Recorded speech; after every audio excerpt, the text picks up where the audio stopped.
Okay, well, here it is. Finally, I'm super excited about this because you're somebody who means a lot to me. You inspire me in many, many ways. So got you to come to the South Side today and get to rap with you a little bit like we do in our Starbucks time. So everyone, this is a very special human.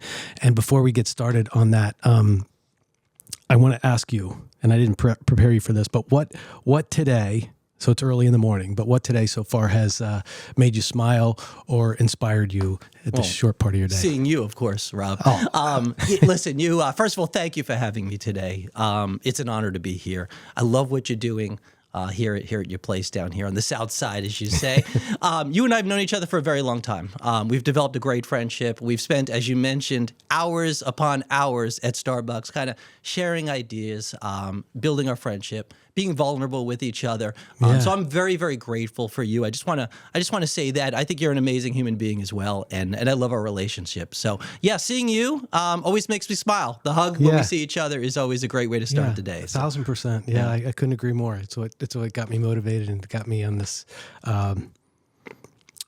Because normally I'm not a super morning person, but today I was like inspired and lit up to get here quick and to be a part of this. Because every time I leave, that's the thing about great people. And we have had this conversation before too. When I'm around somebody who's like that, like yourself, when I leave, there's like this, I'm not the same. I'm different, and in a good way, in a positive way. So that happens with me every time I'm with you. So I always appreciate that. And I wanted an opportunity for other people to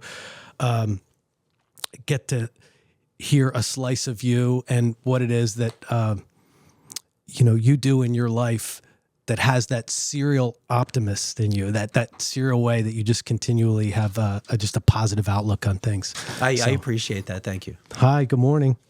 So this is a leave-in part. This is part of being in the salon and being in the back of the house. If you could see the rest of this room, you wouldn't believe that this is the setting here, right? It's a great setting, by the way, I will say. Your setup was good over there at on Vanderbilt, right? That's where Vanderbilt, where the podcast studio is. Mm-hmm. It's a really nice facility there. But no, I think this is terrific what you did. So yeah. Well, he makes it look a lot better.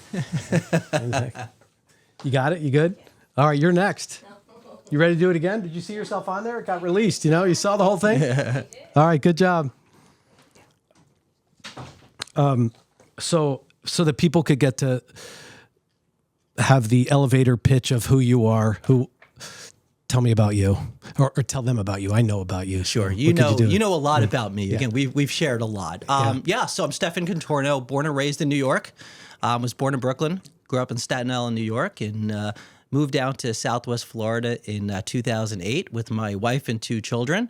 And I'm in the financial services industry, so I provide financial advice in the wealth management business. Contorno.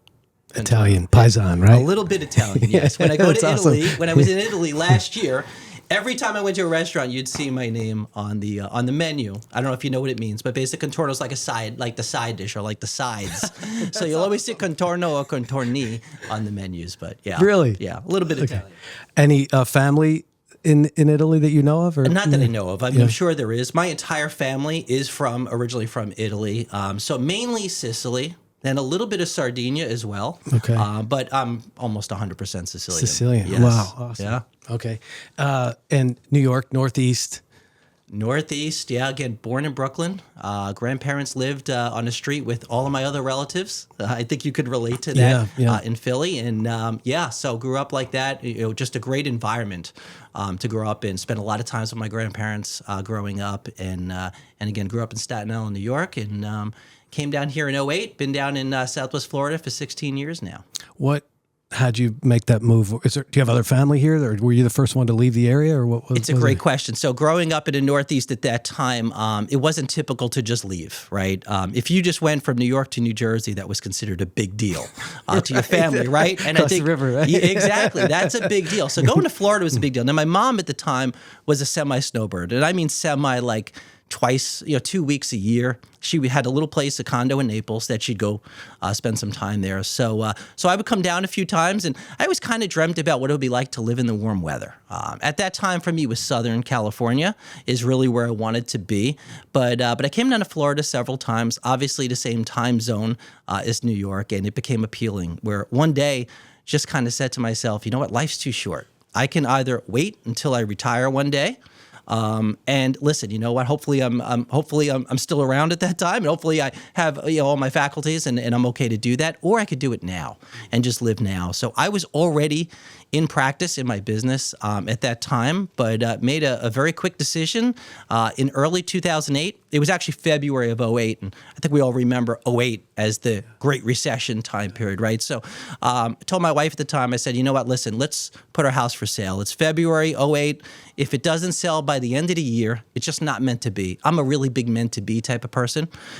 14 days later, house is sold. And we had to come down and find a place to live. Wow. And that's 14 days of that crazy time period. 14 days in that crazy time period. Yeah, it was just when things started getting soft in the economy. Yeah. So it didn't bottom out quite yet. Okay. But it was at that point where people were getting concerned about it. So and came down here and never looked back. Love living down in Florida. Yeah. What was the adjustment like for the family when you did it? I think the adjustment was pretty good. The kids were 6 and 3 at the time. Okay. So our daughter was going to start first grade.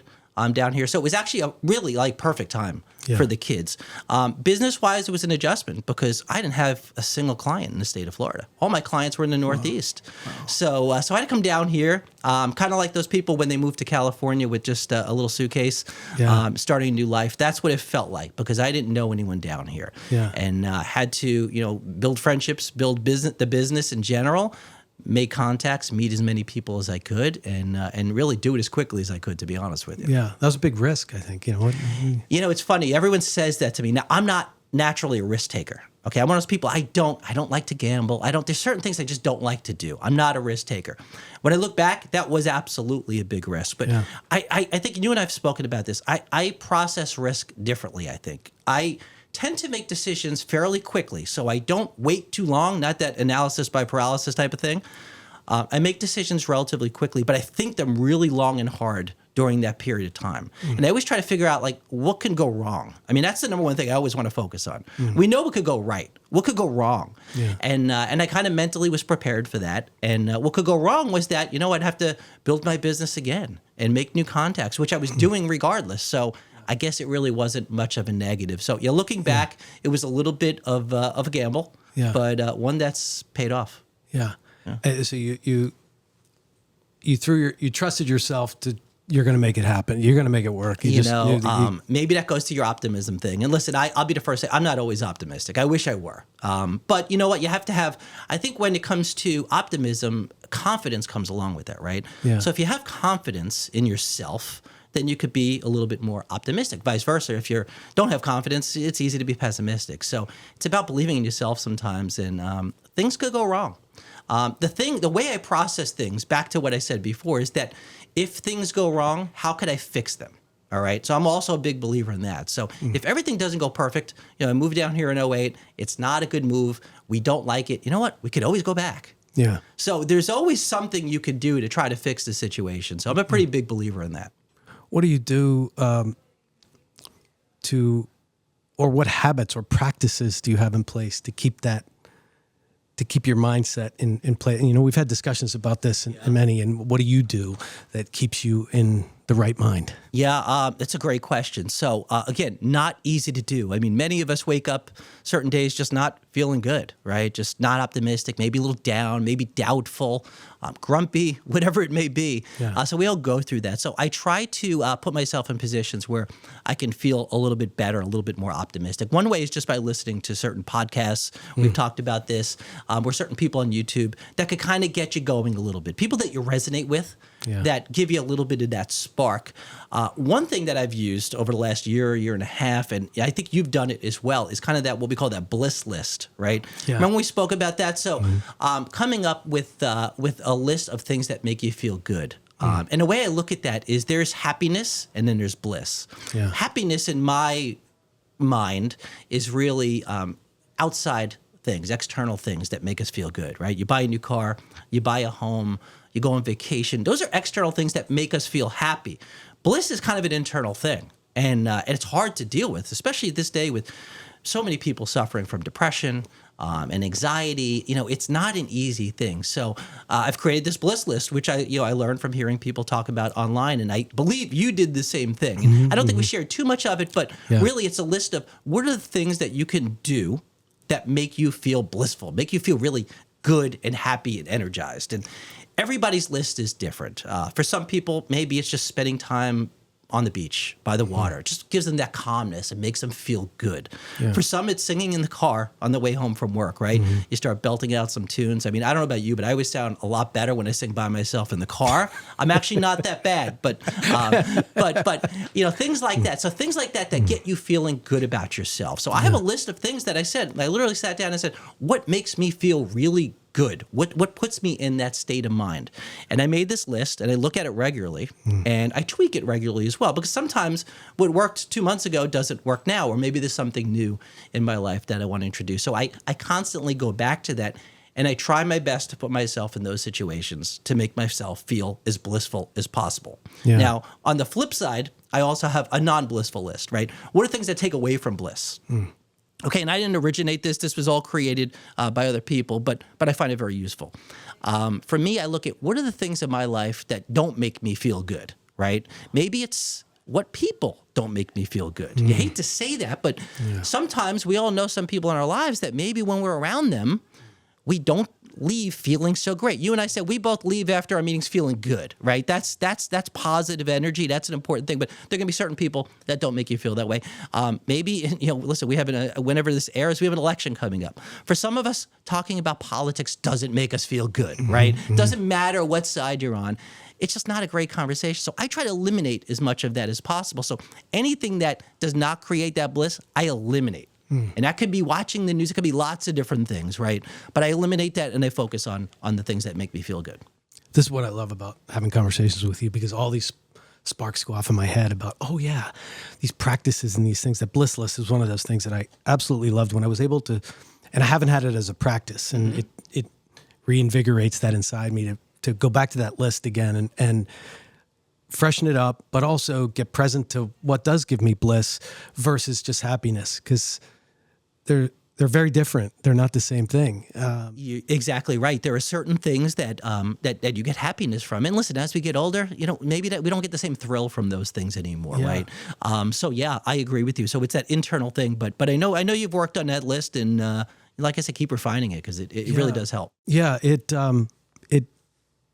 something that you have to it's like going to the gym. You have to consciously put a practice in for. I know that I do, because I don't ordinarily go to that. And normally, the default is what's wrong, what's not working, what I don't like, I should have gone the other way to get here this morning. I took Livingston, and the car told me to go Pine Ridge to Goodlet. I took Livingston. Traffic's all backed up. It's going to take me longer. I should have, whatever. Those conversations in my head, the doubts and everything, and versus, using that time to reflect on my bliss. I had time in the car. I could actually reflect on a bliss list, use that. Like I was supposed to go that way.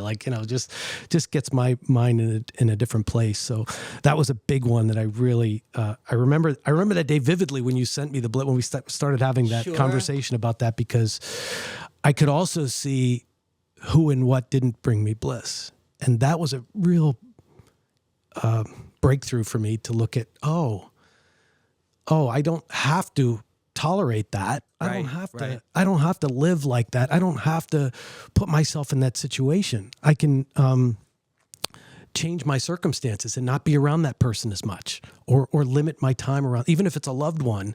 I don't have to expose myself to that, because I don't feel good when I'm done there. Like there's always something there that just doesn't work between. Yeah, and that happens. And listen, I encounter people that our conversations all of a sudden turn very negative, and then I could even join in on that. And they say, "Well, where am I really going with this?" And so it's a good exercise to do. Yeah. Really, that was perfect for me to get present to that, and that's a big one that I want to highlight in this whole conversation for other people. Because the other thing that I want to use this for, we had a company meeting recently, and we called it Elevate 2025, the ROP Summit, and it was really an opportunity for us to step away from everything. And we could have done a training on, some new techniques, developing customer service at another level. But instead we used it to do a retreat from life, from all the everydayness in life. And we have a lot of moms. We have a lot of people have very busy lives, and it was a chance for them to just separate themselves from serving others, because that's what we do in our business. We're serving others. Absolutely. And it was just for them to work on themselves and to write our epitaph and to say, you know, what is our life really for, and what do we want to have happen for us in the next year. So we kind of laid out some plans personally, not as a business, just personally, like, if you could be living your best life and having the best year of your life, what would your year look like? So we mapped out for ourselves what actions or goals or commitments do we want to make for the year, and are working on holding each other accountable for the year, so that by the end of the year or throughout the year, we have the best year ever in all ways, you know, spiritually, emotionally, financially, just in every way possible. So using these conversations that we have here the same way that I want to bring to our team and our family and our community, the Bliss List is, you know, one of those things that is so great, and it's so beneficial for people just to like, it's like when I have to clear my head every day, I know going to the gym for me is it. That's like on your Bliss List, right? It is. It should be. Yes, sure. Yeah, exactly. Sure. That is. Yeah. And that also helps me see my Bliss List in a better way too, because it clears out the noise of my head. It like gets rid of everything, and then I'm just in a new place where I can accept life the way that it is and not always be trying to change it. Just like be okay with what is. And having that as a practice is something that I will say, what you mentioned about what you're doing with your employees, I think is terrific. And that's one of the things I love about you, Rob, is that you are so dedicated towards the people that you work with, right? That help you. I mean, how many employees do you have right now, roughly? 55. 55. Yeah. And any idea what the average, I guess, tenure is of those? I think you know the number. That's why I asked. It's 15. Yeah. 15 See, most years, people don't even know that. So the average is 15 years. I mean, that's a testament to what you're doing. And those type of events and summits and things like that, I think are absolutely terrific. Yeah, well, it's you know, if their lives are great, and this is what we're saying at the retreat, like if they're having a great life and their life is great, everything else will fall into place. Like here, whatever we need to do, whatever goals and commitments we have will be great. And then they're going to love being around each other because they're going to be up to good things and not just wallowing in the way life is and defaulting to, oh no, you know, what about the debate? And oh no, this country's going to go to hell, you know, to hell, and we're all doomed and all the rest of that. It doesn't matter who becomes president. Right. Or what happens outside of us, we will make it work. We will still have the best year ever, regardless of whatever happens out there and whatever the world says and the gloom and doom of life, because every day you wake up to it. And I know, like you said, a practice of not watching the news and being obsessed with what the feed is on my phone. In fact, that day we did a digital detox. We put the phones away, and we weren't. It's not easy even to on the do. break. I know. We've discussed that as well, you and I. Yeah. Very difficult. And it was a big deal even that day to go on a break and not run to the phones. Like it was actually a practice that we talked about. Like, all right, you're going to have to work on being with people over this break. Right. Like being with what the a concept. People. Yeah. Yeah. Because it's just natural to just go down and in every moment have that, you know, like break. And every time I get a moment, this morning I got put into Tesla jail because the new update on Tesla is for the full self-driving. The camera now can detect if there's something in your hand. So that's how it determines whether you're, you know, paying attention or not. Okay. So it used to be just if you were touching the wheel, and lately it's right, been every the so camera. often you had to touch the wheel. Right. Now you don't have to touch the wheel at all, as long as you're looking forward or you don't have anything in your hand. So it'll tell you, hey, you got something in your hand. You better put it down. 1, 2, 3. It gives you so many warnings before. And this morning, I got to the warning where it says, "You're in Tesla jail now. We're done for the ride." Down. Right. Yeah. I'm not even going to put it in self-driving anymore. You're done. You're penalized for the day. You know, it's actually a great feature, though. I like that. It is. I didn't know there was Tesla jail. I think that's what I call it, Tesla jail. I like that. I haven't put in Tesla jail because I was not. Elon might want to use that one. Yeah, right. Yeah, I have to send out a tweet to him. Just put in Tesla jail, and it's for the benefit of the technology itself. I mean, I get why it's there and why it's important. You know, I'm just glad to do it, and it also was reminding me to be present to where I am and not be trying to be ahead of, you know, wherever else I'm going. But the being present and being. Because we've had this conversation too, you know, the digital detox, and it's hard to do. Here. Yeah. I'm still not good at it. I mean, I have to admit, I have tried every type of internal mechanism and reminder and everything I can, every safeguard to try to get better. It's not an easy thing to do. Yeah. But being present in a moment is always a challenge. Yeah. Not an easy thing. I saw on a podcast recently, Simon Sinek.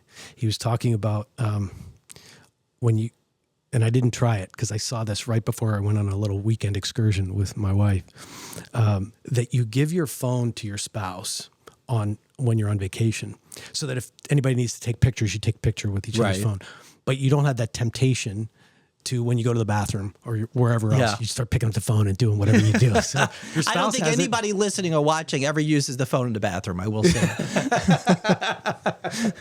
But I know what you're saying, yes. I thought that practice was, and I was tempted to try it on the last trip we were on, and I didn't end up doing it, but I was better than I have been on, in terms of checking in, but it can only, it usually only takes one text to take you away from the moment. Sure, one text and all of a sudden you're not where you are. We went to South Beach while you were over there, so I didn't look you up. And we had a beautiful spot on the beach, and it was, we were having a great time, and you get that one text, and then all of a sudden I wasn't in South Beach anymore. I was gone from the moment, just completely taken away from. Yeah, from it's a tough thing. It takes away. Again, I fall for that all the time, but it's something we just have to keep working on. I guess. Yeah. You're a gym guy too, so or a physical fitness guy too. So what's your routine with I love physical fitness. So for me, that goes back to the Bliss thing. I mean, I do not feel right if I don't work out. So if I go a day without any kind of physical activity to some degree, I don't feel good. I mean, actually, there's something about it. I know they talk about the endorphins and all that, but I actually don't feel right when I do that. So I'm big into traditional weight training. So I probably lift weights, I guess, 5 days a week. I like to do a boxing class every so often, so that's something I do to try to break things up. Try to play tennis once or twice a week. I do the treadmill a little bit. Never was a big cardio person.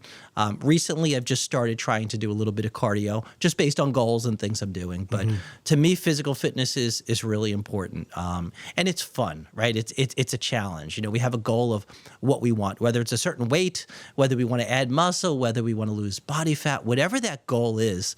The gym really allows us to work on that, because no matter how successful you are, no matter how much money you have, very, very wealthy people cannot get a great, physique overnight. Everybody needs to work on it. And I think that's what makes it fun, is it's just a simple challenge. I'm also really big on the eating part, right? I think that's important. And you and I, again, have discussed that, about really making sure we're eating the right amount of our macronutrients, right? Our protein, carbs, and fat.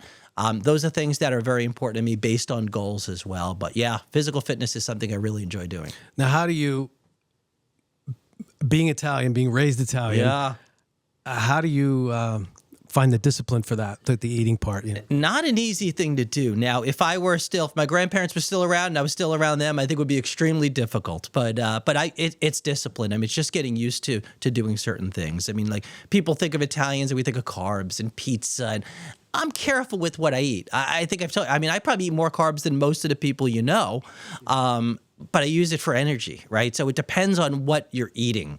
I think depends. So things like pasta and pizza, moderation for me. I mean, I'd love to tell you I eat it every day. I did growing up. Every day growing up, my mom made pasta every single day. It was a different type of pasta, but every day she kind of recycled, whether it was just marinara sauce or peas or whatever it may be. It was always different. So the temptation's always there, but I think the longer you get used to the routine of eating a certain way, I think it becomes easier. I'm very routine driven. I mean, for me, every 15 minutes of my day is planned out ahead of time. I mean, I get that crazy when it comes to that. And some people may say he's a little overboard. It works for me. But same thing with my eating. I eat the same amount of times every day, usually about 7 times a day. I eat almost the same time of day as well. My meals are pretty similar each day. I try to vary them a little bit, but yeah, it's not an easy thing to do, but I try my best. Now, what about when you travel? Yeah. What, very difficult. So I just came back from a trip, as you know, with some family, and we went overseas. And listen, you want to enjoy life, so it's not easy. So I ate what I wanted to eat, and that's why you work out. I also worked out while I was away. Because again, I like to do that. So that was part of what I did. So I would go to the gym while I was on vacation. You don't have to. There are times I haven't done that, but I just felt like I wanted to do that. So it's not easy, but again, moderation. But I pretty much ate what I wanted when I was away. So you give yourself permission to you have to. enjoy, I mean, right? Again, life is too short, right? I do these things because I like to do them. I don't want to suffer, right? That's different. I mean, there's too many. You go to other countries or just all the beautiful places in the U.S. I mean, there's a lot of different cultures out there and a lot of different types of foods to embrace and enjoy. And I love food. I mean, I literally love going out to dinner. If you said, what are your hobbies? That's one of them. It's actually just going out to dinner, trying a new restaurant, eating great food. I love that. I'm not a huge drinker. I do. I'll have a little wine or a martini or something, but I'm usually one or two, and that's about it. So it just doesn't do it for me personally. Yeah. The love of food, I think that's a real Italian thing because I am the same way. I mean, just my whole upbringing, everything was around food. They say that Italians, most people eat to live, but Italians live to eat. And Absolutely. That's just all about food. Every holiday was food and, all day it was food. And finding a great restaurant is a really big deal and enjoying the what the creations are of that restaurant, in different ways. We talk about food and we talk about restaurants in South Beach that I have to get to. A lot of good ones there. Yeah. Yeah.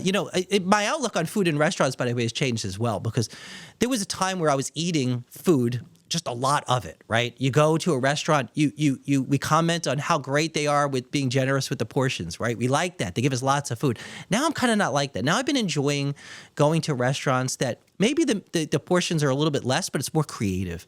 It's just something more interesting and different. I kind of enjoy that now at this stage. So I don't need all the quantity, but that quality is really, really enjoyable. Yeah. Yeah, that's something I noticed recently. The last couple of times Michelle and I have been out, is that we would order, an appetizer that looked really small, and it was small, but it allowed us to get more of them and taste more of what was on the menu too. Rather than, we commented on this because the last restaurant we went to, that's all we did was order appetizers, but we ordered quite a few of them anyway. But we didn't leave feeling regretful, like, oh, I should have wore my other pants because I can't even get out of here with these pants. And, just felt like okay about it. And we're able to sample some of the more fun things on the menu that I wanted to try anyway, because I always like to try the things that are on the outer edges of things, the things that are a little bit different, the octopus and the things that, just aren't. It's a popular thing right now, octopus. It's on every menu of every restaurant you go to. But you're exactly right. So you don't always need that. Again, I think things have changed a little bit. It used to always be about those big meals, and I think now it's just about the quality, the experience, all that. That's what I enjoy. Experience, yeah. What about the traditional Italian sauce? Your mom's passed. Yes. So where has that been passed down anywhere? Are there other relatives or people in your family that have able to recreate the Italians, or what we called it gravy? But I thought you were going to go there because I know you're from Philly, so it's like Geno's and Pat's, right? Right. So sauce or gravy. So I grew up with sauce. I'm not saying anyone who says gravy is wrong, right? But that was just what we said in our house. So yeah, I mean, my grandmother was a great cook. I mean, growing up in Brooklyn, I would literally spend the day playing basketball. She lived right down the street from a park. And I would go and, like old school Italian Brooklyn, she would scream across from her backyard, calling me when it was time for dinner. Mm-hmm. And I'd go there, and it was a feast. It was just tremendous food. I mean, I even remember, Rob, during the day, I'd be hungry, and my grandmother would say, "You want me to just make you some chicken cutlets or something?" Something that for us now is like a project, right? She'd just make them. Oh and my that God. was That's like making a sandwich. Exactly. That's such a big chicken cutlets are a really big deal. They are, but of course she fried them. We didn't think of things like what are we frying and not frying back then. We just ate it that way. She made big pasta dishes, and I mean, those are all great memories. Yeah. And same with my mom, same thing. So she's passed that on. So we know the recipes. We're able to do that. We cook a little bit at home, but like I said, we also like to go out. I like to try different restaurants, and I almost like I track where I eat. So in other words, I try to keep track of the places I want to go to. Yeah. so that I could kind of check them off as I try them and just experience different things. But yeah, that was those were good times. What's on the hot list right now for restaurants for you? What's one that, That's a good question. I've been enjoying a lot of restaurants, as you know, in Miami Beach. So that's kind of been a big thing. There are a lot of new restaurants down here in Naples, though, that I know. So I went not too long ago to the Warren. You've been there? No. So I went to the Warren. That's in the design district. I'll tell you what, it was a great experience. It felt a lot like a little bit of a Miami vibe. To me, obviously Fifth Avenue has some great places and some newer places. It's really changed a lot, I think, over the years as well. So sure. I'm always open to different places. So I don't have anything particular, but I'm always looking to have some fun. Must place to go to in South Beach? Wow, that's a good one. You stumped me on this one. I would say, so I like Jaya, which is at the Satai. It's Yes. kind of like it's an Asian Indian fusion type of place. I would say that's really at the top of my list. But there are just so many great places that I enjoy. Gecko is another one that I enjoy more in the Miami City part as well. So lots of great restaurants.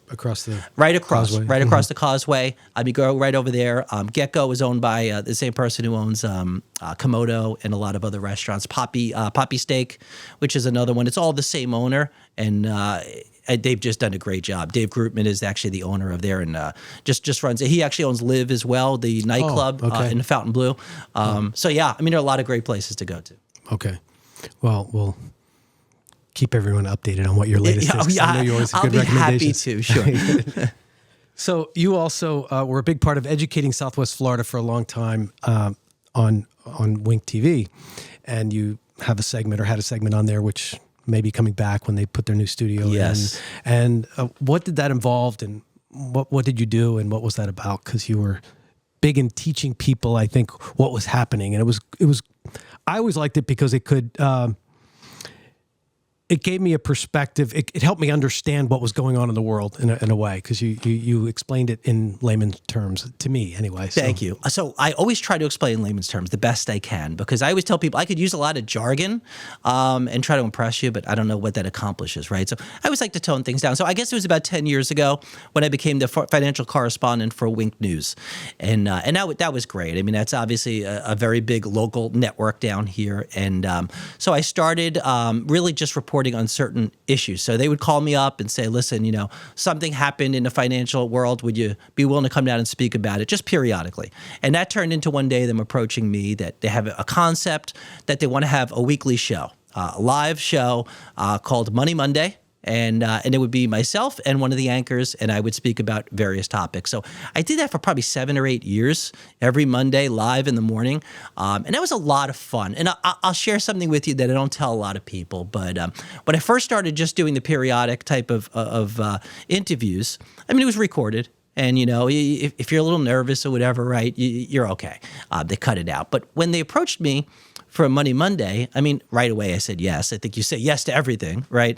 But when they mentioned it was live, it was a little bit intimidating. I said, well, do I really want to do live? Like, live is a big deal when you know people, however number of people watching you every move. And but I said, you know what? I'll just figure it out, because that's kind of what I do with things. And I said, fine, I'll do it. And I enjoyed doing that. So with the hurricane, the one from 2 years ago, the studio actually got flooded.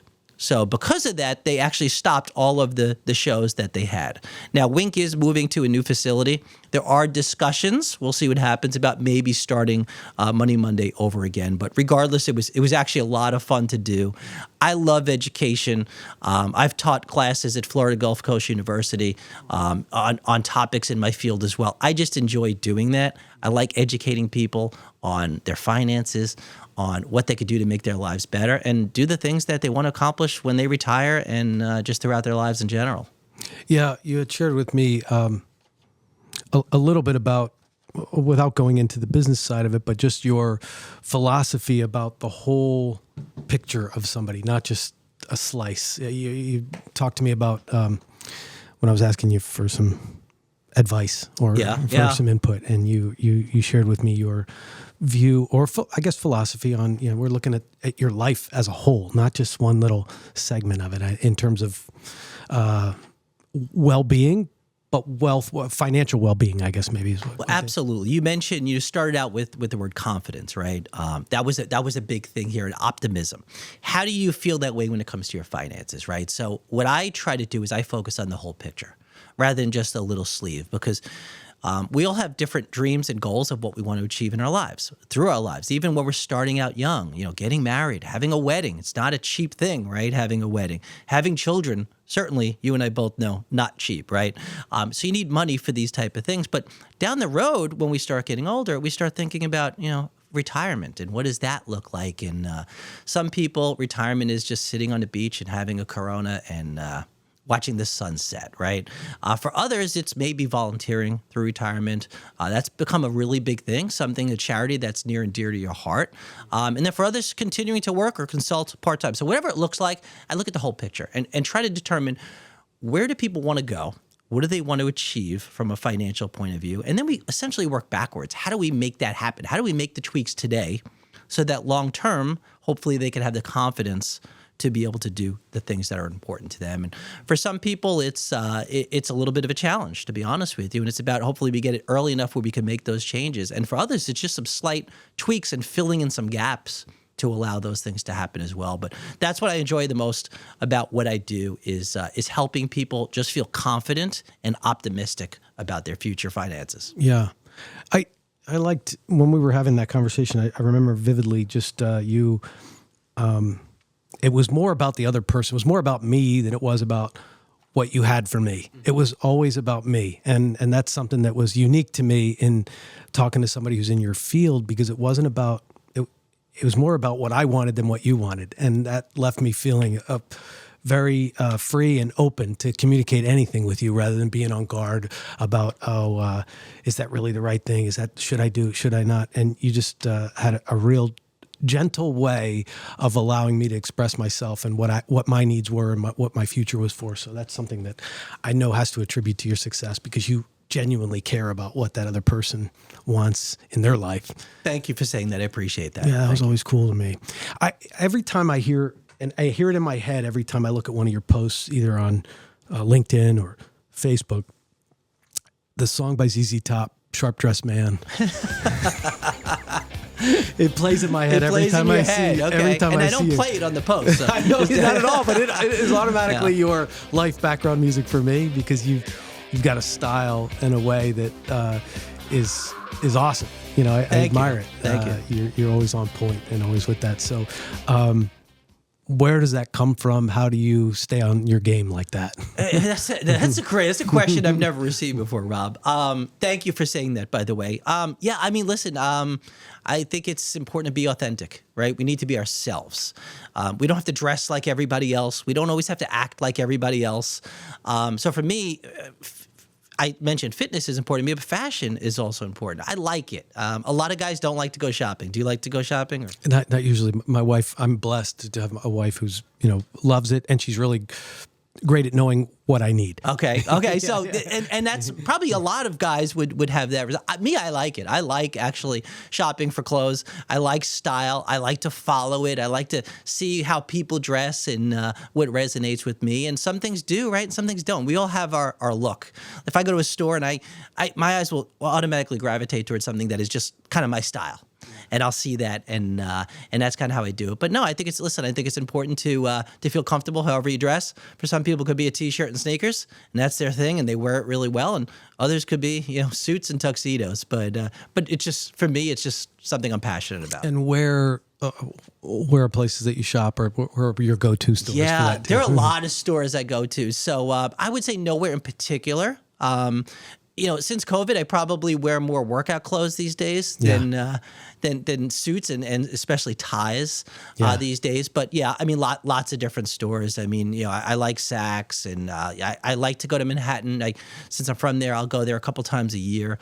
That's generally where I'll go to certain stores, especially smaller stores, to kind of find things that interest me, that I already know the look. I already know my size. They know my size, and it makes it much easier to do that. But yeah, I like trying. Same thing with when I go to Miami, I like to dress a different way than maybe I'll dress here, because it's a little more edgy and I can do that. So whatever I'm feeling. Yeah, Zach, you have to cut in Sharp Dressed Man and do a little segment of this when we see him, because that's his intro. That's his walk-up Oh, that is great. That's funny. Really? No joke. Michelle even comments on it when she sees. She's like, well, thank you. Yeah, no. So we have these words that they're areas of Philadelphia that are very weird, and we are doing a segment that we have our guest say these words, or attempt to anyway. Okay. Boy. All right. I don't know where we're going to go here. It's not going to say forget about it, huh? Is it going to? Okay. Good. All right, here's word number 1. Oh, boy. Conshohoken.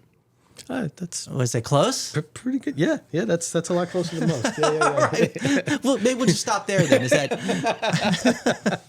All right, let's go here. This one here. Now you're going to bring out the hard ones. Manayunk. Was that close? Manayunk. Okay. What is Manayunk? It's an area. It's okay. an area in Philadelphia. All right. So these are all areas. Yep. Okay. So yep. I've never heard any of them. Oof. I mean, I'll pronounce it like it sounds, but Balasinwood. Okay, good. Balakinwood. Balakinwood. Yeah, okay. yeah. Okay. Oh, that's how they say it. I wouldn't know if they didn't tell me that. All right, there's the big one. All right. Shulukin. You're killing me here. Shulukin. I won't say it again. I'm not going to embarrass myself 3 times. No, it's awesome. Because anybody who sees these words, they're just impossible Make sure you hold it up for the camera so everyone can see what I just saw. How do you say that, Rob? Skookle. Oh, well, Which it doesn't look close, like that. Right? Yeah. I don't know how they get the pronunciations out of the way these words are spelled. How do you say it? Skookle. Skookle. I don't even know where you get skookle from. I don't either. You know, and I don't know I don't know the origin of these words, but that's a river that goes. You could ask me 10 minutes later, I still wouldn't know what you say. It's a bizarre looking word. I mean, it looks like a scary word. Very interesting. I like that though. So, all right. So I'm going to flip back to what I mentioned before. Geno's or Pat's? Neither. I knew you were going to say that. So, what was your favorite they're Philly good to cheesesteak? visit because of the nostalgia of it and the whole thing. But Jim's was one that I liked more than Geno's or Pat's. Okay. But they're the local Drexel Hill pizza. Okay. Which was, nobody knows or nobody talks about. That was always one of my favorites because it was the one I could walk to as a kid. And when I go back up north, I still go there. And then my cousin who is in Ridley or Morton, they always introduce me to the latest, greatest, what's hot when I go up there. And, they have their go-to place for cheesesteaks, go-to place for pizza. So I just go along with whatever they have. But for me, it was Jim's and Drexel Hill Pizza were the two that I would go to. Jim's was on Baltimore Pike. Jim's was also on South Street. There's probably other Jim's too. I think but they were up there, one of the known ones like Pat's or Geno's, but they weren't right across from each other. But they were one of the top ones that were like that. And they're commercialized too, I would imagine. Everybody knows those. I mean, I don't know any others other than those two. Yeah, very much so. And I'd gone back because they were open, I think 24 hours, and go back and get in late and, go down there and, you'd see people at 2:00 in the morning. But I'd have to go to both because I'd always compare either way. But they just weren't the best. Now down here, brand new that just opened up is cheesesteaks.com. They actually bought that domain. Really? And no one had that domain? Well, they bought it, you said. They had to pay a lot of money for that. Yeah, okay. Yeah, he did say that. Wow. I heard that he'd pay some money for that. And they're on the East Trail. They only get so many rolls in a day. As soon as they sell out, they're done. Oh, one of those. Those are good. Yeah. Yeah, and they kill it. They put a lot of meat on the sandwich. In fact, we're going to go there. We're going to do a segment on there because we're going to go there and that's a good one to talk to them about it and get some video of the cheesesteaks. Because I got one a few weeks ago, and we brought them some, fellow Philly gifts, fellow Philadelphian gifts to say welcome and we're happy you're here. I like that. And they do it right. The rolls are phenomenal. They get them shipped in, obviously. Okay, well, sure.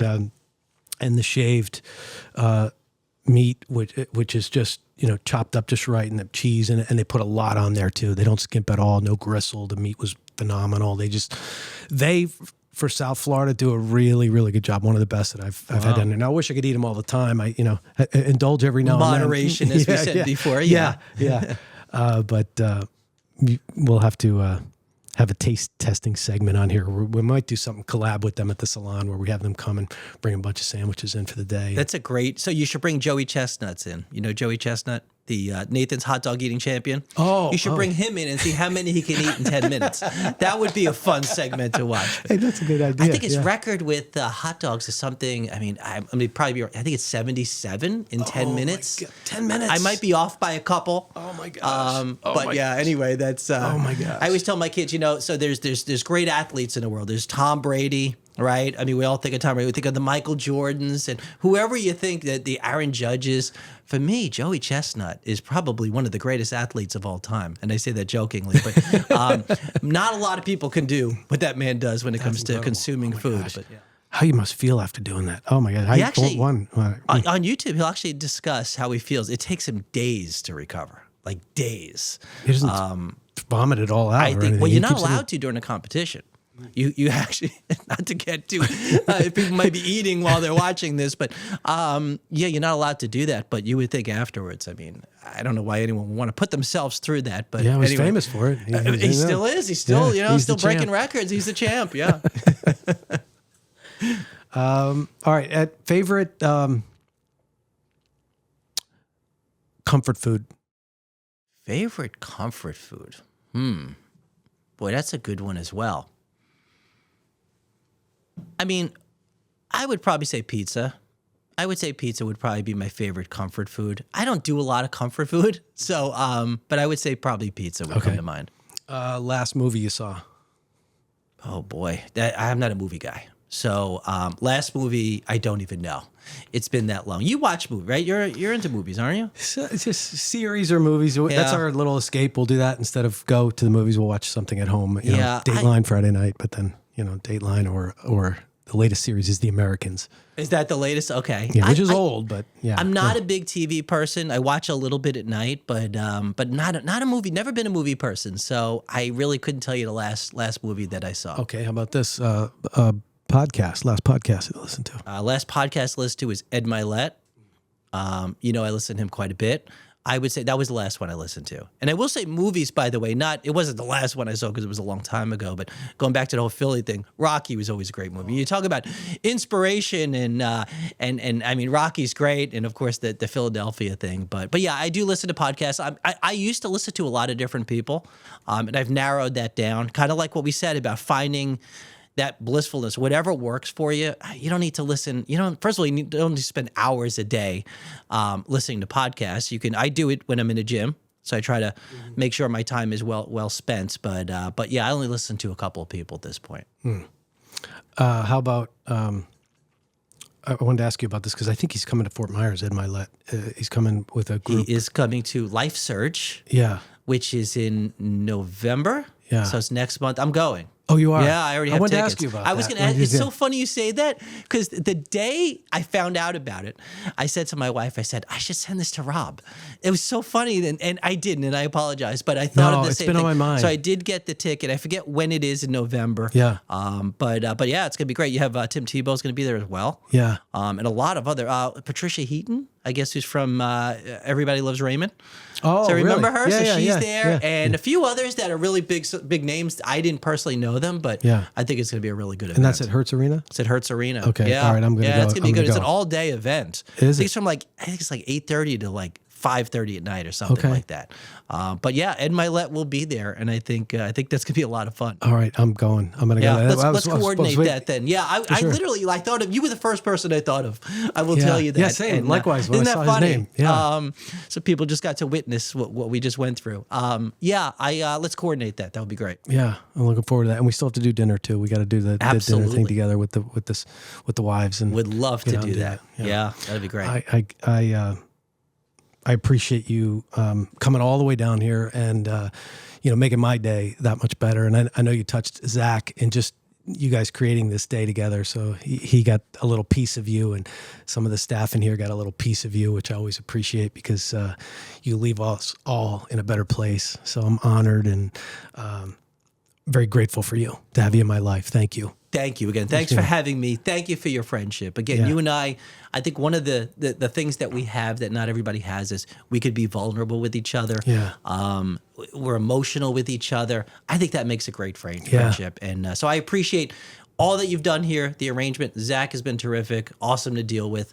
And I love your facilities. I mean, every time I walk in, I always feel good because you could tell every attention to detail has been taken care of here, and that's a testament to you. So thank you for your friendship. God bless you. Thanks for God bless having you. me. Love you, brother. Thanks. Love man. you as well. Thank Thanks, you. man.